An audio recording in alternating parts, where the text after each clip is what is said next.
సభకు నమస్కారం. పాతపట్నం నియోజకవర్గంలో ఈరోజు జరుగుతున్నటువంటి శంకారావం కార్యక్రమానికి మన అందరి అభిమాన నాయకుడు, యువతరానికి దిక్సూచి, రేపు భావితరాలకి దిశ నిర్దేశం చేసేటటువంటి నాయకుడు, మనం అందరం ఎంతో అభిమానంగా ఎప్పుడు వస్తాడా మన ప్రాంతానికని ఎదురు చూసేటటువంటి నాయకుడు, మనం ముద్దుగా అన్నగారని పిలుచుకునే స్వర్గీయ నందమూరి తారక రామారావు గారి తాలూకా మనవడు, అలాగే మన అందరి ఆదర్శ నాయకుడైనటువంటి నారా చంద్రబాబు నాయుడు గారి తనయుడు, మన అందరి సోదరుడు, తెలుగుదేశం పార్టీ జాతీయ ప్రధాన కార్యదర్శి నారా లోకేష్ గారికి ముందుగా నా నమస్కారాలు తెలియజేసుకుంటూ, వేదికను అలంకరించినటువంటి పెద్దలు, సభాధ్యక్షులు, గతంలో ఎమ్మెల్యేగా పనిచేసి మళ్లీ రాబోతున్న ఎన్నికలకి సిద్ధం కాబోతున్నటువంటి మన సోదరులు కలమట రమణ గారు, అలాగే జనసేన స్థానికంగా ఉన్నటువంటి మన అధ్యక్షులు గేదెల చైతన్య గారు, అలాగే జనసేన జిల్లా అధ్యక్షులైనటువంటి పిసిని చంద్రమోహన్ గారు, మామిడి గోవిందరావు గారు, అలాగే మన ఎమ్మెల్సీగా గెలిచినటువంటి మన చిరంజీవి గారు, మన శ్రీకాకుళం పార్లమెంటు నియోజకవర్గ అధ్యక్షులైన కోన రవికుమార్ గారు, మరి ముఖ్యంగా పాతపట్నం నియోజకవర్గ 5 మండలాల నుంచి కూడా కదలి వచ్చినటువంటి మా తెలుగుదేశం పార్టీ కుటుంబ సభ్యులకి, సోదర సోదరీమణులకి, కార్యకర్తలకి, జన సైనికులకి అందరికీ కూడా మరొక్కసారి నా హృదయపూర్వకమైనటువంటి నమస్కారాలు తెలియజేసుకుంటున్నాను. పాతపట్నం నియోజకవర్గం మా తల్లిగారి నియోజకవర్గం, మాకు అమ్మ లాంటి నియోజకవర్గం ఇది. ఎప్పుడు కూడా పాతపట్నం నియోజకవర్గం వస్తే అమ్మ ఏ రకంగా ఆశీర్వదించి పంపిస్తుందో, ఆ నీలమణి దుర్గమ్మ ఏ రకంగా ఆశీర్వదించి పంపిస్తుందో, తెలుగుదేశం పార్టీని గాని మమ్మల్ని గాని ఇక్కడ ఉన్నటువంటి ప్రజలు, కార్యకర్తలు ఆ రకంగా ఆశీర్వదించి తెలుగుదేశం పార్టీకి వెన్నుదన్నుగా మీరందరూ కూడా నిలిచారు. గతంలో ఎన్ని ఎలక్షన్లు జరిగినా, ఎన్ని అవాంతరాలు ఎదురైనా సరే తెలుగుదేశం పార్టీకి నమ్మి ఉన్నటువంటి కార్యకర్త ఈ పాతపట్నం నియోజకవర్గంలో వేలాది మంది ఉన్నారు. అటువంటి వేలాది మంది ప్రజలు, కార్యకర్తలు ఎవరైతే ఉన్నారో మిమ్మల్ని అందరినీ కూడా మరొక్కసారి చైతన్యపరచాలని, మిమ్మల్ని రాబోతున్నటువంటి ఎన్నికలకి ఒక సైనికుల్లాగా తయారు చేయడానికి లోకేష్ అన్న గారు ప్రత్యేకంగా ఈ సభ పెట్టుకొని ఈ రోజు రావడం జరుగుతుంది. కాబట్టి ఈ కార్యక్రమం మా అందరి కోసం కాదు, మీకోసమే ఈ కార్యక్రమం జరుగుతుందనేది కార్యకర్తలందరూ కూడా తెలుసుకోవాల్సినటువంటి అవసరం ఉంది. రేపు రాబోతున్నటువంటి ఎన్నికలు రాష్ట్రానికే ఒక ముఖ్యమైనటువంటి ఎన్నికలు, చారిత్రాత్మకమైనటువంటి ఎన్నికలు. 2019లోనే మనం అందరం కూడా తప్పు చేశాం, రాష్ట్రం మొత్తం కూడా మోసపోయింది, అందులో పాతపట్నం కూడా భాగస్వాములు అయ్యాం. ఎక్కడా కూడా ఒక మాయ మాటలు చెప్పి తిరుగుతున్నటువంటి జగన్మోహన్ రెడ్డిని మనం ప్రశ్నించకుండా ఆయన చెప్పినటువంటి మాటలు నమ్మి ఆ రోజు మనం అందరం కూడా వైఎస్ఆర్ కాంగ్రెస్ పార్టీకి ఓట్లేసి గెలిపిస్తే ఈ రోజు ఆంధ్రప్రదేశ్ రాష్ట్రాన్ని ఈ భారతదేశంలో లేకుండా చేశాడు ఈ దుర్మార్గుడు జగన్మోహన్ రెడ్డి అనేది కూడా తెలియజేస్తున్నాను. ఇప్పటికైనా సరే మనం అనుభవించాం 4.5 సంవత్సరాలుగా ఈ పాడు ప్రభుత్వం తాలూకా ప్రజా వ్యతిరేక విధానాల వల్ల ఎన్ని రకాలుగా ఇబ్బందులు పడ్డాలో అన్ని కూడా పడ్డాం. ఇంకా సహించే ఓపిక మీ అందరికీ కూడా ఉందా అని అడుగుతున్నాను. ఇంకా ఈ ప్రభుత్వం చేస్తున్నటువంటి అరాచకాలని మనం ఎదురు చూస్తూ ఉండగలమా అని అడుగుతున్నాను. లేదు, తిరగబడాల్సినటువంటి సమయం వచ్చింది. తిరుగుబాటు ఎలాగుంటుందో చూపించాలని పాతపట్నం సైనికులందరికీ కూడా ముందుకు రమ్మంటున్నాను. భవిష్యత్తులో జగన్మోహన్ రెడ్డి గాని, వైఎస్ఆర్ కాంగ్రెస్ పార్టీ గాని తప్పు చేయడానికి ముందుకు వస్తున్నటువంటి నాయకుల్ని గాని ఈ రాష్ట్రంలో వాళ్ళకి చోటు లేదన్నటువంటి విధంగా బుద్ధి చెప్పే తరంగా మీరందరూ కూడా రాబోతున్నటువంటి ఎన్నికల్లో తెలుగుదేశం పార్టీ, జనసేన పార్టీ కూటమిని బ్రహ్మాండమైనటువంటి మెజారిటీతో గెలిపించమని కార్యకర్తలందరికీ కూడా ఈ సందర్భంగా పిలుపునిస్తున్నాను. పాతపట్నం నియోజకవర్గం అప్పుడులో చంద్రబాబు నాయుడు గారు పరిపాలించేటప్పుడు ఏ సమస్య ఉన్నా సరే రమణ గారు ఆ రోజు మన అందరికీ కూడా సహకరించే విధంగా స్థానికంగా ఏ సమస్యలు ఉంటే ఆ రోజు చంద్రబాబు నాయుడు గారి దగ్గర తీసుకొని వెళ్తే కోట్ల రూపాయల నిధులు మన ప్రాంతానికి మనం తీసుకొని వచ్చాం. 5 మండలాలు, అన్ని ప్రాంతాల కంటే పెద్ద నియోజకవర్గం మన పాతపట్నం నియోజకవర్గం. పాతపట్నం నియోజకవర్గంలో ఒక పక్క నుంచి ఇంకో పక్కకి వెళ్ళాలంటే ఆల్మోస్ట్ ఈస్ట్ గోదావరి వెళ్ళిపోయినట్టుగా మనకు అవుతుంది. ఎల్లన్నపేట నుంచి మనం మిలియాపుట్టి గొప్పిలి వరకు రావాలనంటే అటువంటి అంత సుదీర్ఘమైనటువంటి ప్రాంతం, కొండల ప్రాంతం, గిరిజనుల ప్రాంతం ఉన్నటువంటి పాతపట్నం నియోజకవర్గంలో అందరూ కూడా ఆనందపడిచేలాగా అభివృద్ధి చేయాలనంటే చాలా కష్టసాధ్యమైనటువంటి పని, కానీ తెలుగుదేశం పార్టీ చేసి చూపించింది. అటు గిరిజనులు గాని, 5 మండలాల ప్రజానికం గాని, ఏ గ్రామమైనా సరే మన గ్రామాలన్నీ కూడా సర్వసుందరంగా అభివృద్ధి చేసినటువంటి ఘనత మన తెలుగుదేశం పార్టీదే అనేది మరొకసారి మీ అందరికీ కూడా గుర్తు చేస్తున్నాను. గ్రామాలు ఎంత చక్కగా అభివృద్ధి చేసుకున్నాం. సీసీ రోడ్లు వేయడంలో, వీధి దీపాలు గాని, గ్రామానికి కావాల్సినటువంటి అన్ని అవసరాలు, తాగునీటి సదుపాయాలు, గ్రామంలో ఇల్లులు, పెన్షన్లు, రేషన్లు, పెళ్లి కానుకలు, సంక్రాంతి కానుకలు, ఇలా చంద్రన్న బీమాలు, పసుపు కుంకుమ, ఎన్నో కార్యక్రమాలు చేసినటువంటి ఘనత మన ప్రభుత్వం చంద్రబాబు నాయుడు గారు. ఆ రోజు లోకేష్ అన్న గారు ఆ రోజు పంచాయతీరాజ్ మినిస్టర్ గా ఉన్నారు. పంచాయతీరాజ్ మినిస్టర్ గా ఆయన ఉంటే ఆయన ఒకటే ఆలోచించారు, ఆంధ్రప్రదేశ్ రాష్ట్రం డెవలప్ అవ్వాలనంటే మనకి పట్టణాలతో పాటు గ్రామాలు కూడా అభివృద్ధి చెందాలని. సీసీ రోడ్లు ఆ రోజు 1000 కిలోమీటర్లు మనం వేసుకున్నామనంటే దానికి ఘనత మన లోకేష్ అన్న గారు అనేది మళ్ళీ మళ్ళీ తెలియజేస్తున్నాను. అలాగే మనొక పక్కన యువతకి ఉద్యోగ అవకాశాలు కల్పించడానికి దేశ విదేశాల నుంచి ఐటీ కంపెనీలు మన ప్రాంతానికి తీసుకొని వచ్చి దేశంలోనే అత్యధికమైనటువంటి సెల్ ఫోన్లు ఎక్కడ తయారవుతున్నాయంటే అది మన ఆంధ్రప్రదేశ్ రాష్ట్రంలోని గొప్పగా చెప్పుకునే స్థాయికి మన లోకేష్ అన్న గారు తీసుకొని వచ్చారని తెలియజేస్తున్నాను. మన నాయకులు ఆ రకంగా మన రాష్ట్రం కోసం కష్టపడి ఒక ఉన్నతమైనటువంటి స్థానంలో కూర్చోబెడితే ఎలా దోచుకుందామన్న ఆలోచనతో జగన్మోహన్ రెడ్డి ఈ రోజు వచ్చాడు. ఇప్పుడే ఇక్కడ స్థానికంగా కూడా మాట్లాడుకున్నాం, ఎక్కడ అభివృద్ధి ఎక్కడా కూడా లేదు. ఏ ఒక్క కార్యక్రమం కూడా ఒక్క రూపాయి ఖర్చు పెట్టి ముందుకు నడిపించింది లేదు. కానీ అవినీతి ఎక్కడైనా ఉందనంటే మొట్టమొదటగా హాజరవుతున్నారు. ఎంత డబ్బులు మనం సంపాదించుకున్నామన్న ఆలోచనతో ఇసుక కనబడితే ఇసుక, గనులు కనబడితే గనులు, గ్రావెల్, మైనింగ్, ఇలా ఎక్కడ నుంచైనా సరే ఒక రూపాయి సంపాదిస్తున్నారనంటే అందులో వాటా కోసం మాత్రం ఈ నాయకులు అందరూ కూడా ఎగబడి ఈ పాతపట్నం నియోజకవర్గాన్ని కబ్జా చేసుకునే విధంగా ఈరోజు రాబందుల్లాగా అందరూ కూడా తయారయ్యారు. అటువంటి వ్యక్తుల్ని తరిమి కొడితే గాని పాతపట్నం నియోజకవర్గంలో ఎటువంటి కార్యక్రమాలు మళ్ళీ జరగవు అనేది మీ అందరికీ కూడా ఈ సందర్భంగా తెలియజేస్తున్నాను. అందుకనే మీరందరూ రాబోతున్నటువంటి ఎన్నికల్లో సిద్ధం కావాలి. మీరందరూ కూడా పోరాటానికి సిద్ధం కావాలి. ఎన్ని కేసులో మీ అందరి మీద పెట్టించుకున్నారు. ఇప్పటికీ ఈ 2 నెలలు మనం ఎవరం కూడా భయపడాల్సినటువంటి అవసరం లేదు. ఎందుకనంటే లోకేష్ అన్న గారు ధైర్యం ఇవ్వడానికి మన అందరి ముందుకి వచ్చారు.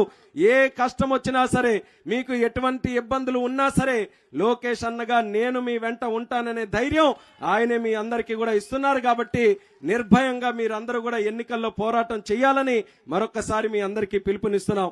రాష్ట్రంలో ఈ పడినటువంటి పిచ్చి కుక్కలు వైఎస్ఆర్ కాంగ్రెస్ పార్టీ నాయకులు వీళ్ళందరినీ కూడా తరిమి కొట్టాలని చంద్రబాబు నాయుడు గారు, పవన్ కళ్యాణ్ గారు ఇద్దరు కలిసి కట్టుగా ఈ రోజు ముందుకు వచ్చారు. వాళ్ళ పదవుల్లో కూర్చోవడానికి కాదు, వాళ్ళిద్దరు కూడా చూసుకుంటే ప్రజల గుండెల్లో స్థానం సంపాదించుకున్నారు. చంద్రబాబు నాయుడు గారు గాని, పవన్ కళ్యాణ్ గారు గాని ఆయన గురించి చెడు మాట్లాడాలంటే 10 సార్లు ఆలోచించే వ్యక్తులు ఈ రాష్ట్రంలోనే కాదు దేశంలో ఉన్నారు. అంత గౌరవం సంపాదించుకున్నటువంటి వ్యక్తులకి రాజకీయాల కోసం, పదవుల కోసం ఆరాటపడాల్సినటువంటి అవసరం లేదు. కానీ ఆంధ్రప్రదేశ్ రాష్ట్రం ఇలా నాశనం అయిపోతుంటే, తగలబడిపోతుంటే నాయకుడిగా మనం చూస్తూ ఊరుకోకూడదు. అవసరమైతే చేయి కలపాలని అటు పవన్ కళ్యాణ్ గారు, చంద్రబాబు నాయుడు గారు కలిపికట్టుగా ఈ ఎన్నికల్లో ముందుకు రాబోతున్నారు. అదే స్థాయిలో గ్రామీణ ప్రాంతంలో, క్షేత్రస్థాయిలో తెలుగుదేశం పార్టీ, జనసేన పార్టీకి ఉన్నటువంటి కార్యకర్తలు కూడా కలిసి మెలిసి పనిచేసి నిద్ర లేకుండా ఈ వైఎస్ఆర్ కాంగ్రెస్ పార్టీ నాయకులకి రేపు వచ్చే ఎన్నికల్లో ఏ స్పీడ్ మీద అయితే వచ్చారో దానికి 10 రెట్లు స్పీడ్ మీద వాళ్ళకి బంగాళాఖాతంలో కలిపేయడానికి పంపించాలనేది కూడా మీ అందరికీ కూడా ఈ సందర్భంగా తెలియజేస్తున్నాను. పాతపట్నం నియోజకవర్గంలో పెద్దలు మాట్లాడినప్పుడు కొన్ని సమస్యలు కూడా చెప్పారు. ఆ రోజు చంద్రబాబు నాయుడు గారు సీఎంగా ఉంటే రాష్ట్రం మొత్తం మీద సర్వే చేయించారు. అందులో పెర్ క్యాపిటా ఇన్కమ్, ఆ సగటు ఒక ఆదాయం ఉండేటటువంటి ఆ ఫిగర్ ఏదైతే ఉందో అన్నిటికంటే తక్కువ పాతపట్నం నియోజకవర్గానికి వచ్చింది. ఆ రోజే చంద్రబాబు నాయుడు గారు ఒక విజన్తో ఇక్కడ పరిశ్రమలు తీసుకొని రావాలి, ఇక్కడ అదనంగా రాష్ట్రంలో ఏ కార్యక్రమం చేసినా సరే పాతపట్నంలో ఒక అడుగు ముందుకు వేసి ఇక్కడ కార్యక్రమాలు చేయాలని ఎంతో తాపత్రయంతో కొంత ప్రయత్నం చేశాం. కానీ అనుకున్నంత స్థాయిలో ఆ రోజు చేయలేకపోయినా ఈ రోజు మన అవగాహన పెరిగింది. ఈ రోజు మనకున్నటువంటి ఆలోచనలు పెరిగాయి. ఈ రోజు లోకేష్ అన్న గారు తోడు కూడా మనకుంది. కాబట్టి రాబోతున్నటువంటి ప్రభుత్వంలో మనం పాతపట్నం నియోజకవర్గం, ఎందుకనంటే మనం అంటున్నాం శ్రీకాకుళం జిల్లా వాసులు అన్ని దగ్గరలా ఉంటారని. మీరు ఆ శ్రీకాకుళం జిల్లా వాసుల్లో కూడా పర్సంటేజ్ తీస్తే పాతపట్నం నియోజకవర్గ ప్రజలు ఎక్కువ ఉంటారు. హైదరాబాద్ లో గానీ ఎక్కడైనా పనికి వెళ్లేటటువంటి వారు ఊర్లే ఈ రోజు కాలనీలన్నీ కూడా బయట ఉన్నాయి పాతపట్నం నియోజకవర్గం తాలూకు. అటువంటిది వలసల కోసం ఎక్కువ మంది ఇక్కడి నుంచే ప్రయాణం చేస్తున్నారు. కాబట్టి వాళ్ళకి తిరిగి ఇక్కడే వాళ్ళందరూ కూడా చక్కగా పని చేసుకునే అవకాశం మళ్ళీ మన ప్రభుత్వం వచ్చిన తర్వాత వాళ్ళకి కల్పించాలి. వాళ్ళకి ఉద్యోగ అవకాశాలు స్థానికంగానే ఇవ్వాలి. స్మాల్ స్కేల్ ఇండస్ట్రీస్ కానీ, మీడియం స్కేల్ ఇండస్ట్రీస్ కానీ, ఎంతో మంది ఆంటర్ప్రినర్స్ ఇక్కడ మా ముందున్నారు. వాళ్ళందరికీ కూడా మనం సరైన అవకాశం కల్పించగలిగితే వాళ్ళ ద్వారానే సొంతంగా పెట్టుకునేటటువంటి స్థామత మా తాలూకా పాతపట్నం నియోజకవర్గ ప్రజల్లో ఉంది. కాబట్టి ఆ ప్రోత్సాహం అందించాలని కూడా ఈ సందర్భంగా నేను పిలుపునిస్తున్నాను. అలాగే మరొక పెద్ద వర్గంగా గిరిజనులు ఉన్నారు. ఆ రోజు ఐటీడీఏ సీతంపేటలోనే పెట్టినటువంటిది స్వర్గీయ నందమూరి తారక రామారావు గారు. ఆయన ఐటీడీఏలు పెట్టి గిరిజన ప్రాంతంలో సరికొత్త వెలుగులు తీసుకొని వస్తే మళ్ళీ దుర్మార్గుడు పిచ్చి తొగ్లకు సైకో ఏ రకంగా ఆలోచించాడో జిల్లాలన్నీ కూడా విభజన చేసేసి తారుమారు చేశాడు. ఈరోజు ఐటీడీఏ లేకుండా అయిపోయింది. మనకి మిలియాపుట్టి, కొత్తూరు, పాతపట్నం, మందస ఇలా చాలా గ్రామాల్లో, చాలా మండలాల్లో గిరిజన గ్రామాలు ఉన్నాయి. ఎటు వెళ్లాలో తెలియనటువంటి పరిస్థితి ఉంది. అందుకనే మళ్ళీ మా జిల్లాలో ప్రత్యేకంగా ఐటీడీఏని ఏర్పాటు చేయడానికి లోకేష్ అన్న గారి దృష్టిలో ఈ సందర్భంగా పెట్టడం జరుగుతుంది. ఖచ్చితంగా చేసి తీరాలన్నది కూడా ఆ డిమాండ్ని కూడా ఈ సందర్భంగా తెలియజేసుకుంటున్నాం. గిరిజన గ్రామాలని ఆ రోజు మన ప్రభుత్వంలో ఉన్నప్పుడు కోట్ల రూపాయలు ఇచ్చి వాళ్ళందరికీ కూడా అభివృద్ధి చేశాం. లోన్లు ఇప్పించేటటువంటి కార్యక్రమం చేశాం. కానీ ఈరోజు ఒక్క రూపాయి కూడా గిరిజనులందరికీ కూడా లేదు. ఆ గిరిజన గ్రామాలు చూస్తే వన్ సైడెడ్ గా ఫ్యాన్ గుర్తుకు ఓటేశారు ఆ రోజు. కానీ నమ్మిన వ్యక్తి వెన్నుపోటు పొడిస్తే ఏ రకంగా ఉంటుందో గిరిజన గ్రామాలందరూ కూడా ఈరోజు జగన్కి ఓటేసిన తర్వాత వాళ్ళందరూ కూడా తెలుసుకున్నారు, వాళ్ళ పాపం తెలుసుకున్నారు. ఈసారి గిరిజన గ్రామాల్లో ఒక్క ఓటు కూడా ఫ్యాన్ గుర్తుకి పడే అవకాశం లేదన్నది కూడా ఈ సభాముఖంగా తెలియజేసుకుంటున్నాను. అలాగే నిర్వాసితుల తాలూకా సమస్య కూడా ఉంది మన పాతపట్నంలో. ఆ రోజుల్లో మనమే చేసాం అన్ని కార్యక్రమాలు. యూత్ ప్యాకేజ్ ఆ రోజు నిర్వాసిత గ్రామాల్లో ఏదో చెప్పనట్టు చెప్తే ఏ ప్రభుత్వం వచ్చినా మాటలు చెప్తారు, చేతలు ఎవరికి కూడా కాదని ఆలోచించుకొని వాళ్ళేవో కొన్ని డిమాండ్లు చెప్తే 430 కోట్ల రూపాయలు తీసుకొని వచ్చి ప్రతి ఒక్కరికి 5 లక్షల రూపాయలు యూత్ ప్యాకేజ్ ఇచ్చినటువంటి ఘనత మన తెలుగుదేశం పార్టీ ప్రభుత్వం నారా చంద్రబాబు నాయుడు గారిని తెలియజేసుకుంటున్నాను. ఎంత కష్టపడి పని చేయాలో అంత చేశాం. అయినా సరే ఒక ప్రాంతం నుంచి వేరే ప్రాంతానికి వెళ్ళినప్పుడు తాతల నుంచి వచ్చినటువంటి ఆస్తిని వదులుకొని వెళ్తున్నప్పుడు ఎక్కడో కాస్త బాధ ఉంటుంది. ఆ బాధని వాళ్ళు వినియోగించుకొని వాళ్ళని రెచ్చగొట్టి మళ్ళీ 2013 చట్టాన్ని అమలు చేస్తామనంటే కాస్త ఆశపడ్డారు నిర్వాసితులందరూ కూడా. మరి ఆశలో అర్థం ఉంది.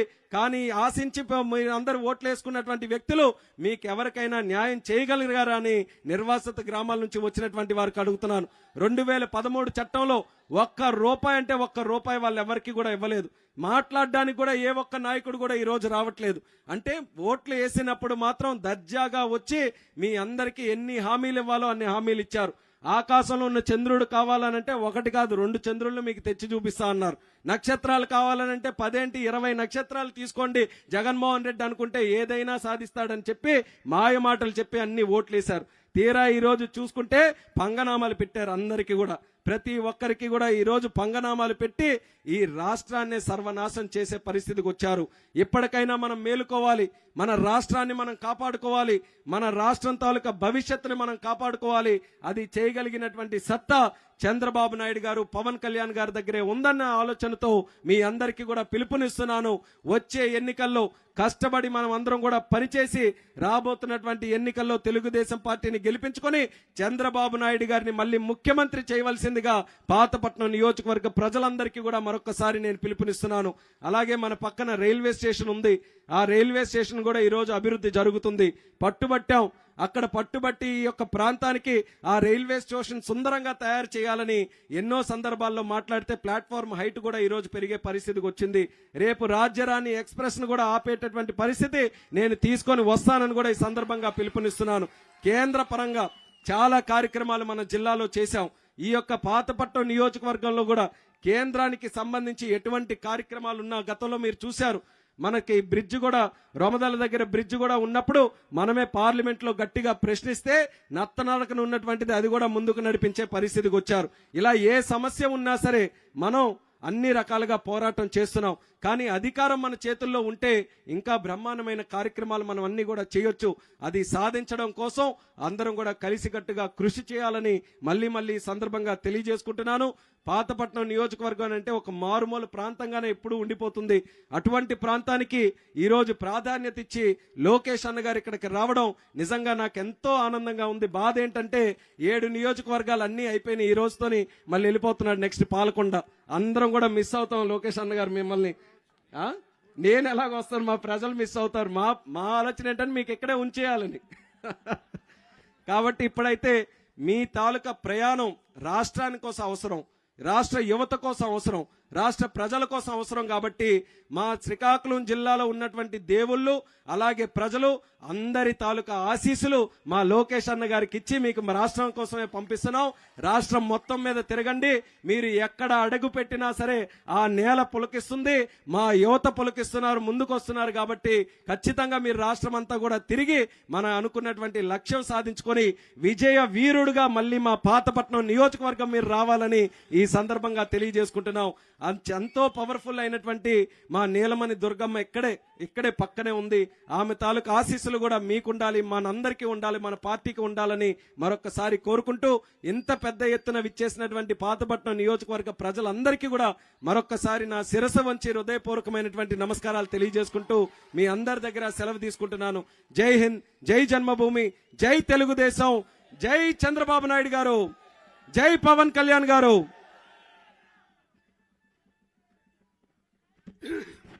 థ్యాంక్ యూ ఎంపీ గారు, మీ స్పీచ్ చాలా ఉత్తేజకరంగా ఉంది. మరి ఇప్పుడు ఎప్పుడా అని రాష్ట్రం మొత్తం తిరుగుతానని పాదయాత్ర 3000 కిలోమీటర్ల పైచులకు చేసి శంకారావం పేరుతో ఈవేళ మన పాతపట్నం నియోజక